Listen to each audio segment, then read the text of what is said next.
ঝুট ঝামেলার মধ্যে এই আর্জিকর, এই নির্যাতন, এই চুরি, এই চোর ধরো, জেল ভরো, দুর্নীতি, শিক্ষক নিয়োগের কেলেঙ্কারি, তার মধ্যে হিন্দু মুসলমান, কোথায় প্যালেস্টাইনে কি হচ্ছে অনেক সময় দৃষ্টির বাইরে চলে যায়। অনেক বেশি মারা গেলে, অনেক বেশি যুদ্ধ হলে তখন একটু নজর পড়ে, নাহলে নিজের লোকে এখন নিজের ব্যাপার নিয়ে বেশি ঝামেলার মধ্যে রয়েছে।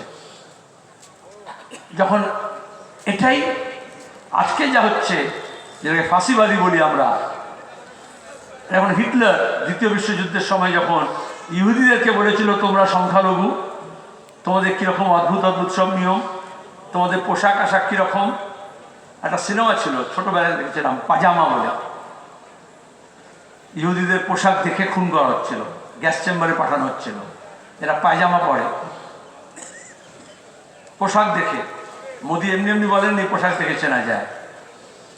আর সিএনআরসির সময় অমিত শাহ আজকে যিনি আম্বেদকরকে নিয়ে বলছেন, অশালীন মন্তব্য করছেন, খেপাচ্ছেন লোককে, তিনি কিন্তু সিএনআরসির সময় বলেছিলেন বাংলাদেশি উই পোকা, উই পোকা বলেছিলেন। এবং এই উই পোকা ফাসিস্টরা বলেছিল ইহুদিদের সম্পর্কেও। তাহলে আসলে আধিপত্য কায়েম করতে হলে জাত পাত ধর্ম বর্ণ বিশ্বাস মন্দির মসজিদের নাম করে সংখ্যাগুরু আর সংখ্যালঘুর মধ্যে ভাগ করতে হলে প্রথম অত্যাচার হয় না, প্রথমে ভাগাভাগি করে হিংসা প্রথমে হয় না, তার আগে দেশ দয় ভয় একার মধ্যে সব ঘৃণা, সেটাকে জাগাতে হয়। এই ঘৃণা জাগানো হয়েছে, আর সেই ঘৃণাকে আশ্রয় করে হিংসা বাড়ে, হিংসার চাষ করা হয়। আজকে বাংলাদেশে যা হচ্ছে সেটা ধর্মীয় হিংসার প্রতিফলন।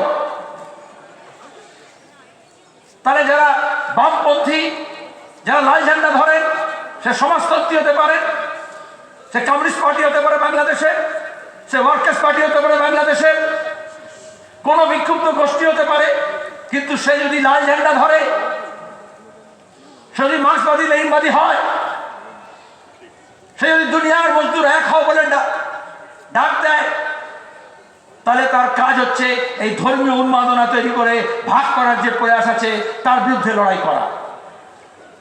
আর সেই লড়াই যখন করা হয়, এখানে যেমন বলছে বা বলছিল যে তুমি ধর্মীয় সংখ্যালঘুদের কেন বলছো, তুমি বেশি সংখ্যক আছো, তুমি আমাদের সঙ্গে থাকবে, যখন মব লিঞ্চিং